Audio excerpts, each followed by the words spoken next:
நான் அப்புறம் வெளியில வந்து ஃப்ரெண்ட்ஸோட விளையாட்டு இருந்தேன். எல்லாம் முடிச்சுட்டு ஒரு 8:30க்கெல்லாம் நம்ம வீட்டுக்கு கிளம்பிருவோம் இல்லையா? அந்த மாதிரி கிளம்பும்போது அந்த பொண்ணு வந்தது. அப்பதான் வந்துட்டு என்ன கூப்பிட்டுச்சு. நானும் சரி என்ன என்ன ஏதுன்னு கேட்கும்போது, கரெக்ட்டா ஒரு ரூ. 10 5 ஸ்டார் சாக்லேட் எடுத்து என் கையில குடுத்துச்சு. ஓகேவா? ம். அந்த அந்த 5 ஸ்டார் சாக்லேட்டோட ஒரு பேப்பர் இருந்தது. ஓகேவா? கடவுள் அப்ப வந்து குடுத்துட்டாரா?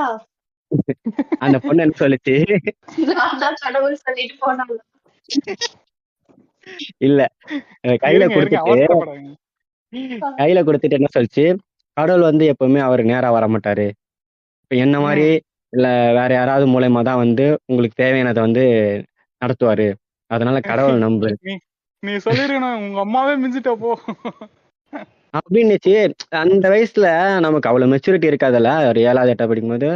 அப்ப வந்து ம். யோசிக்கிறேன், என்ன இவ இப்படி சொல்லிட்டு போறாளே! நிஜமாவே அப்படித்தான் ஆஹா, இருக்குமோ? வாய் அடைச்சாலே. நம்ம ஆ, கேட்ட கேள்வி இந்த கிடுக்குப்பிடி கேள்வி ஆ. போட்டா நம்மளே முடிச்சு விட்டாலே. கன்ஃப்யூஸ் ஆயிட்டு ஒரு மாரி ஸ்டன் ஆயிட்டேன். சரி அப்புறம் என்ன பண்ணேன், அந்த 5 ஸ்டார் சாக்லேட் எடுத்து தின்னுகிட்டு யோசிச்சுட்டு இருக்கேன். அ நல்லா தானே இருக்கு.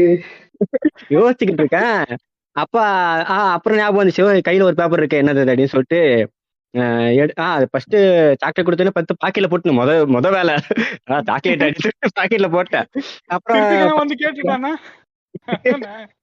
அதேதான். அப்புறம் 5 ஸ்டார் சாக்லேட் சாப்பிட்டுட்டு அந்த திண்ணையில உட்காந்துக்கிட்டு யோசிச்சுக்கிட்டே இருக்கேன். சொன்னது யோசிக்கிற மாதிரி தான் இருக்குது அப்படின்னு சொல்லிட்டு அப்படி யோசிச்சுக்கிட்டு இருக்கிறாரு.